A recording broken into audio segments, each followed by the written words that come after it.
ಮುಖ್ಯಮಂತ್ರಿಗಳು ಅದಾನಿನ ಮನೆ ಕರೆಸ್ಕೊಳ್ತಾರೆ. ಈ ನಾಗೇಂದ್ರ ಅವ್ರನ್ನ ಕರೆಸ್ಕೊಂಡು ರಾಜೀನಾಮೆ ತಗೊಳಕ್ಕಾಗಲ್ವಾ? ಇದು ಅಶೋಕ್ ಅವರ ಪ್ರಶ್ನೆ. ಅದಾನಿಗೆ ಕಾರ್ಪೆಟ್ ಹಾಕಿ ಕರೆಸ್ಕೊತಾರೆ. ಅವ್ರಿಗೆ ಕೊಡುವಂಥ ಗೌರವವನ್ನು ನಾಗೇಂದ್ರಂಗೂ ಕೊಡಿ, ಅವ್ರನ್ನೂ ಮನೆಗೆ ಕರೆಸ್ಕೊಳ್ಳಿ, ಅದಾದಮೇಲೆ ನೀವು ಮನೆಗೆ ಕಳಿಸ್ಬಿಡಿ. ಇದು ಅಶೋಕ್ ಅವರ ಆಗ್ರಹ. 5 ನಿಮಿಷದಲ್ಲಿ ಮನೆಗೇನಾದರೂ ಬಂದರೆ 5 ನಿಮಿಷದಲ್ಲಿ ರಾಜೀನಾಮೆ ಆಗುತ್ತೆ. ಇವತ್ತು ಕಾಂಗ್ರೆಸ್ ಪಾರ್ಟಿ ಅಪರಾಧಿ ಸ್ಥಾನದಲ್ಲಿ ನಿಂತಿದೆ.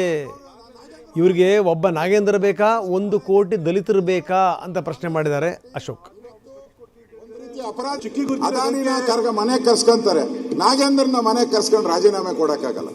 ಅದಾನಿಗೆ ಕಾರ್ಪೆಟ್ ಹಾಕಿ ಕರ್ಸ್ಕೊಂತಾರೆ, ಬೈತಾರೆ ಬಿಜೆಪಿ ಏಜೆಂಟ್ ಅವನೇ ಕರ್ಸ್ಕೊಂಡು ಚರ್ಚೆ ಮಾಡ್ತಾರೆ. ಇಲ್ಲಿ ನಾಗೇಂದ್ರನ್ ಕರ್ಕೊಂಡು 5 ನಿಮಿಷ ಕೆಲಸ ರಾಜೀನಾಮೆ ಮನೆ ಕರೆಸಿ 5 ನಿಮಿಷ ಹೇಳಿದ್ರೆ ರಾಜೀನಾಮೆ ಆಗೋತತೆ. ಅದಾನಿಗೆ ಒಂದು ಗೌರವ ನಾಗೇಂದ್ರ ಒಂದ್ಸರಿ ಕೊಟ್ಬಿಡಿ, ಅವನು ಕಳಿಸ್ಬಿಡಿ ಮನೆಗೆ. ಇದು ಕಾಂಗ್ರೆಸ್ ಪಾರ್ಟಿ ಇವತ್ತು ಒಂದು ರೀತಿ ಅಪರಾಧಿ ಸ್ಥಾನದಲ್ಲಿ ನಿಂತಿದೆ. ಅಪರಾಧಿ ಸ್ಥಾನದಲ್ಲಿದೆ.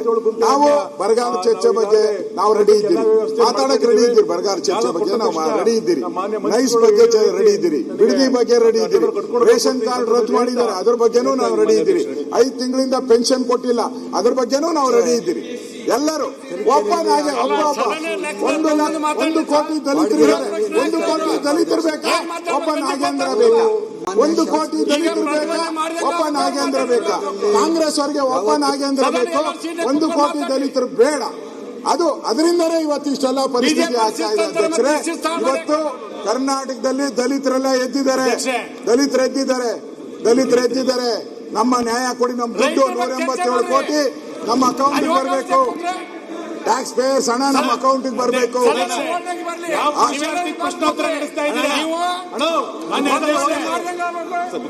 ಕಾಂಗ್ರೆಸ್ ಅವರಿಗೆ ಒಬ್ಬ ನಾಗೇಂದ್ರ ಬೇಕು, 1 ಕೋಟಿ ದಲಿತರು ಬೇಡ.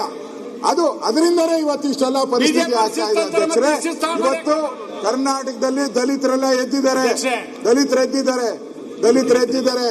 ನಮ್ಮ ನ್ಯಾಯ ಕೊಡಿ, ನಮ್ಮ ದುಡ್ಡು 187 ಕೋಟಿ